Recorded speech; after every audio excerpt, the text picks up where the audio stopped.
Hello नमस्कार सत श्री अकाल अस्सलाम वालेकुम। कैसे हैं जनाब? नासिक में टीसीएस 150 लोग वहां पर एम्प्लॉय और वहां पे हुए इस अपराध ने, इस वारदात ने पूरा समझ लीजिए एक बहुत बड़ा मुद्दा खड़ा कर दिया है। मुझसे 3-4 दिन से बहुत से समर्थक बोल रहे थे कि इस मुद्दे पर बात करने के लिए। किसी ने बोला आप अवॉइड कर रहे हैं। अरे यार, कितने दिन से जानते हो जो इस तरह की बातें बोल देते हो कि अवॉइड कर रहे हैं। एक्चुअली ये मुद्दा सत्य सर्वोच्च पर कवर हो गया था। अब थोड़े से, क्योंकि 2 चैनल चल रहे हैं, थोड़ा सा टॉपिक की शिफ्टिंग करनी पड़ती है। पर कल भी हमारे बहुत से लोगों ने बोला कि नहीं सर, इस पर आपको अपना पॉइंट ऑफ व्यू जरूर देना चाहिए। तो साहब बिल्कुल मेरा पॉइंट ऑफ व्यू जरूर ले लीजिए। अच्छा लगे या बुरा लगे ये आप भैया बाद में तय कर लीजिएगा। और इससे पहले आगे बढ़ूं, मैंने ये बोला था आज से 1 साल पहले कि अप्रैल मई में मिशन भारत का कंट्रीब्यूशन ओपन करूंगा। एक मेरे भाई को ये बात याद थी, उन्होंने मुझे 25,000 रुपए भेज दिए। भाई 1 मई 2026 को ओपन करेंगे, पर आपने अब अगर भेज दिए हैं तो थैंक यू सो मच। ये उसी कलेक्शन में चले जाएंगे। पर collection for mission Bharat will open on May 1। इससे पहले May 1, 2025 में ओपन किए गए थे।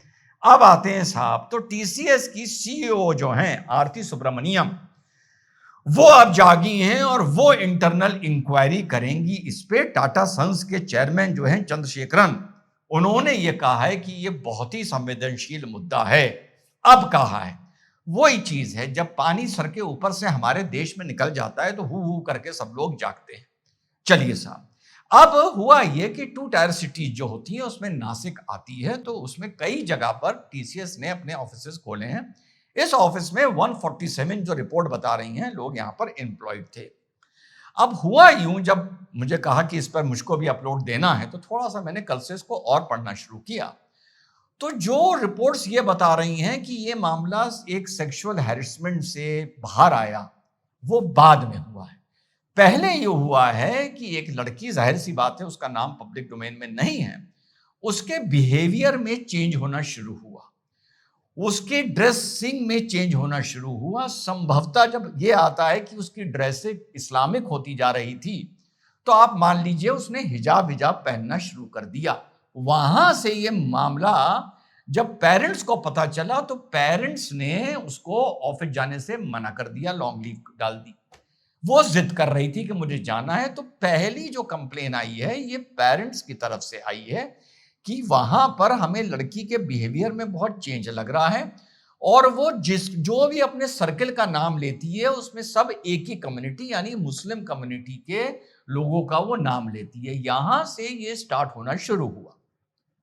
उसके बाद जो रिपोर्ट्स बता रही हैं कि फरवरी में से एक यहां पर अंडर कवर ऑपरेशन स्टार्ट किया पुलिस ने, जिसमें अधिकतर महिलाएं पुलिस थीं। 4-5 महिला पुलिस और एक शायद जेंट्स पुलिस ने इन्फिल्ट्रेट किया टीसीएस के ऑफिस में। संभवतः यहां पर हम यह मान सकते हैं कि एकदम से कोई 5 एम्प्लॉय नहीं रख लिए जाएंगे।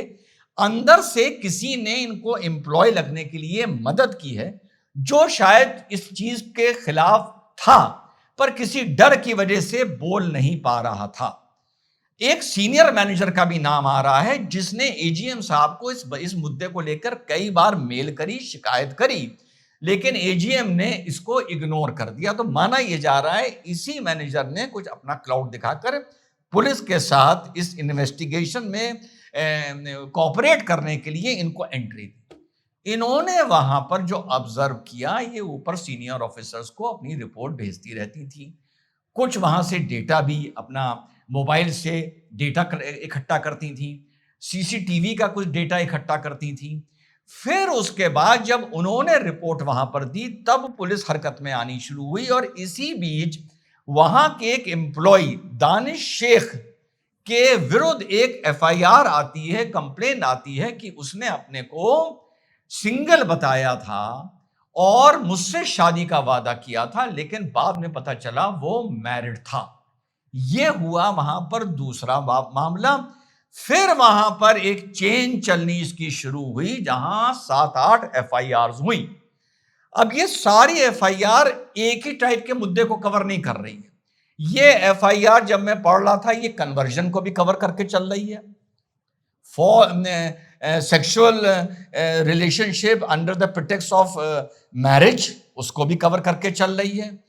उसके बाद ये सेक्सुअल हैरेसमेंट को भी कवर करके चल रही है। पेंट्री हो गई, सीढ़ियां हो गई, कहीं आते कहीं बैठते उठते इन लोगों के साथ एक संयोजित तरीके से लड़कियों के साथ ये अलग अलग तरह की चीजें हो रही थी। फिर ये भी चीज सामने आई है कि जेंट्स के सामने भी हो रही थी, मॉकिंग ऑफ हिंदू गॉड्स भी हो रहा था, वगैरह वगैरह, और ज्यादा रिलीजन पर वहां पर डिस्कशन होता था जो आमतौर पर यार मल्टीनेशनल में नहीं होना चाहिए।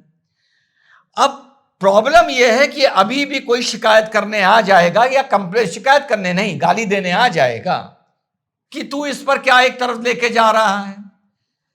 ऐसी कंप्लेंट कि किसी ने शादी का वादा किया, शादी नहीं करी, इसी बीच सेक्सुअल रिलेशनशिप बन गई, ये किससे सुनते रहते हैं। लेकिन जब एक संयोजित तरीके से एक सामूहिक चीज सामने आती है तो जाहिर सी बात है, लाजमी है कि उसमें एक एंगल नजर आना शुरू होता है। जाहिर सी बात है, ये एक किस्सा कहीं हुआ होता बिल्कुल एंगल ना आता। जब सामूहिक किस्से हो गए तो एंगल आना शुरू हुआ, और शिकायतें भी बीच में करी गई। सीनियर मैनेजर और एजीएम के बीच में कई ईमेल पुलिस तक पहुंची हैं, जो वो लिख लिख के भेजता था कि भाई यहां पर बहुत बुरा हाल हो रहा है। यह है इस पूरे किस्से का बिल्कुल शॉर्ट में, जो एक रिपोर्ट की तरह या न्यूज की तरह मैं आप लोगों को ये चीज बता रहा हूं। फंसने वाले कौन हैं? दानिश शेख हैं, तौसीफ अख्तर हैं, आसिफ अंसारी हैं, शाहरुख कुरैशी हैं, अच्छा पसमंदा हैं सारे ज्यादा, रजा मेनन, हाँ भैया पसमंदा की ज्यादा टीम थी, पसमंदा प्यार याद है ना। और उसके बाद एक अश्वनी चैनानी भी है। ये अश्वनी चैनानी जो था वहां का एचआर था, इसके पास भी शिकायत पहुंची थी। मुझे ताज्जुब है कि टीसीएस जैसी कंपनी में शिकायत कभी सीनियर मैनेजर के पास पहुंच रही है, कभी एचआर के पास पहुंच रही है, और पॉश की यूनिट नहीं थी। पॉश मतलब POSH, prevention of sexual harassment at a work place, और हर कंपनी में पॉश बनाना ही पड़ता है, और टीसीएस बिना पॉश के चल रही थी। यह सबसे बड़ा सवाल आरती सुब्रमण्यम और चंद्रशेखरन साहब के सामने खड़ा होता है। अब इंक्वायरी तो होती रहेगी, अब इंक्वायरी तुम क्या करोगे यार, काहे बेवकूफ बना रहे हो। जब इन्वेस्टिगेशन शुरू हो गया क्रिमिनल, तो तुम इंक्वायरी करके वहां पर क्या उखाड़ लोगे। तुम्हारे खिलाफ भी सबसे पहले इस मुकदमे की तुमको भी कोलैटरल, उसमें कनाइवनेंस में तुम्हारे ऊपर भी एक मुकदमा होना चाहिए। तो ये साहब एक संयोजित तरीके से जब एक चीज हो जाती है, मुझे तो समझ में नहीं आ रहा कि ये चीजें जैसे अल फलाह यूनिवर्सिटी में हुई, डॉक्टर्स के साथ हुई, उसके बाद एक और किस्सा आया है, उसके बाद ये किस्से आ रहे हैं, ये चीज जा कहां रही है, और जाने के साथ साथ एंड में इसका जो रिएक्शन निकलेगा, फिर लोग कहने आ जाएंगे, विक्टिम कार्ड खेलने आ जाएंगे कि देखिए हमारे साथ ये हो रहा है। रिएक्शन से याद आया, इस घटना का भी रिएक्शन हुआ, और वहां पर दफ्तर के पास सामने भगवाधारी पहुंच गए और उन्होंने वहां पर बवाल काटा। जब ऐसे बवाल में भगवाधारी कहीं बवाल काटने के लिए, देखिए जो मैं शब्द शैली यहां पर इस्तेमाल कर रहा हूं, बवाल काटा, आपको थोड़ा सा ये व्यंग लग रहा होगा ना, और ये व्यंग है भी, लगना चाहिए ये व्यंग है। जब वो पहुंच गए, हु हल्ला, चलो चलो अपने अपने अलमारी से जल्दी निकालो, तुम्हारा साफा कहां है, तुम्हारा अंगोछा कहां है, तुम्हारा पटका कहां है, भगवा निकालो, सबको भगवा पहन के चलना है। ये मैं बार बार बोलता हूं, यहां भी बोलता हूं, लाइव में भी बोलता हूं, आज इस पर लाइव भी होगा। ये इनऑर्गेनिक रिएक्शन है। इनऑर्गेनिक रिएक्शन क्या होता है? एक होता है ऑर्गेनिक रिएक्शन, जो समाज से धीरे धीरे उठकर आता है। लेकिन उसके अलावा हिंदू का across party line, across cast line एकजुट होना और ऑर्गेनिक ग्रोथ होना, माफ करिएगा 2014 से लेके 2026 आ गई, अभी तक बाल बराबर नहीं आया है। बाल बराबर पर अगर आप लोग थोड़ी जिद करेंगे तो इतना बोल दूंगा कि 100 में से 33 आया है। चलिए पासिंग मार्क दे देता हूं। जितनी भी अवेयरनेस अभी ऐसे मामलों को लेकर हिंदू और हिंदू परिवारों में आई है, लगभग इन अ वेरी हाई परसेंटेज ये इनऑर्गेनिक है। ठीक, इनऑर्गेनिक का मतलब कहीं पर जो इस तरह की चीज होती है, वहां पर बवाल करने फिर भगवा डाल के बजरंग दल वाले आते हैं। उठा के देख लो, 147 यहां पर एम्प्लॉय थे।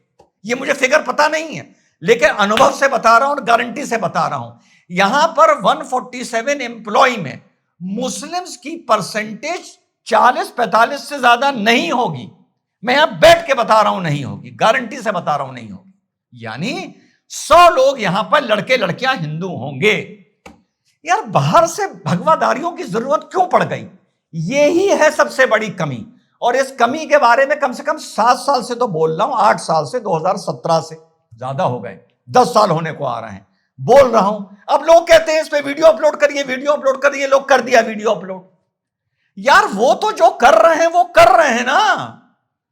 अभी भी वो जो कर रहे हैं, जो दानिश कर रहा है, तौसीफ कर रहा है, आसिफ कर रहा है, शाहरुख कर रहा है, रजा कर रहा है, इनको बचाने के लिए टूल किट आएगी, आ चुकी होगी, मार्केट में आ चुकी होगी। तुम्हारे अवेयरनेस की टूल किट कहां है? तुम कब समझोगे और कब संभलोगे?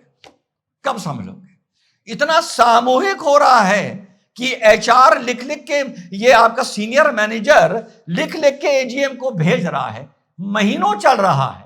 अबे पहले तो तुम जो 100 वहां पर काम कर रहे हो, उन सालों को मारने चाहिए 4-4 जूते, 4-4 जूते मारने चाहिए उनको।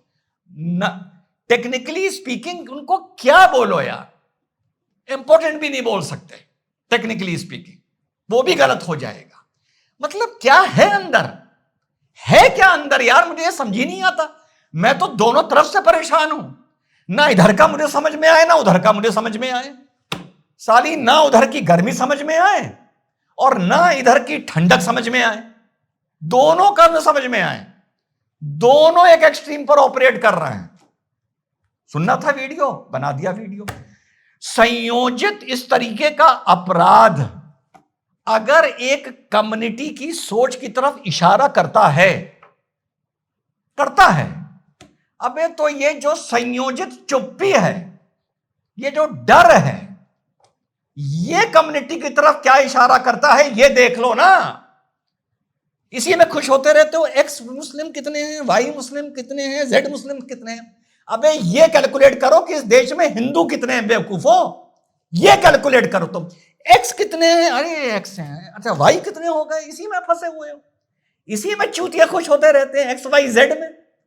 अबे ये देखो कि हिंदू में कितने एक्स हिंदू हैं जो हिंदू बने घूम रहे हैं, यहां जाके इसको स्टडी करो यार। हंसी आती है, लानत है तुम पर, लानत है।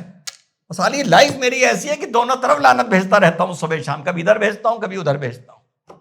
शर्म की बात है, हिंदू कम्युनिटी के लिए 147 में से अगर बहुत ज्यादा मान लूं तो 47 से ज्यादा मुसलमान नहीं होंगे, बल्कि 47 भी शायद, मैं ज्यादा बता रहा हूं।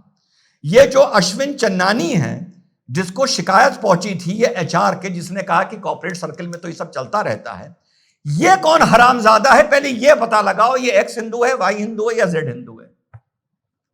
धूल चेहरे पर है और शीशा साफ करते रहते हो बेवकूफो। यहां पर बेवकूफ कौन है समझ रहे हैं ना किसको बोल रहा हूं मैं? तो ये वीडियो चाहते थे ना लोग, बना दिया वीडियो, मेरे भी अंदर की निकल गई। मुझसे मेरी सबसे सर्वोच्च की टीम ने बोला सर इस पे आप नहीं बनाएंगे। मैंने कहा छोड़ो यार, क्या बनाना, वही पुराना राग, वही पुरानी डपली, उसी को बजाकर 10-15 मिनट बोलकर अपना खून जलाकर थोड़ा इधर अनाप शनाप बोलकर निकल लूंगा, बन जाएगा वीडियो। साला सरकार दिल्ली में बीजेपी की, महाराष्ट्र में बीजेपी की, गृह मंत्री बीजेपी का। भाई शर्म करो यार, शर्म करो। मतलब डूब मरो, जाके डूब मरो। अभी यहां पर कांग्रेस की सरकार होती तो देखो क्या हल्ला मचा रहे होते भाजपा वाले, देखो साला लोकसभा तक हल्ला मच रहा होता है ना मच रहा होता। अबे क्या कर रहे हो तुम यार? अबे कुछ नहीं करना आता तो कैसे सरकारें चलती हैं, कैसे समाज चलते हैं, हमसे पूछ लो ना, बता देंगे, बिना पैसों के तुम लोग को बता देंगे। 3 महीने में पूरे देश की समस्याएं सब खत्म कर देंगे, खासतौर से सोशियो रिलीजियस। अब इकोनॉमी की तो बात नहीं कर रहा हूं, सोशियो रिलीजियस 90 दिन में खत्म कर दूंगा इस देश की सारी समस्याएं, सारी समस्या। मुख्यमंत्री गृह मंत्री बैठे हैं ना कि डूब मरे यार, क्या बोलें। यही वीडियो देखना था ना, चलो देख लिया, चलो खुश हो गए, सेटिस्फाई हो गए। चलो जय हिंद, वंदे मातरम, खुदा हाफिज।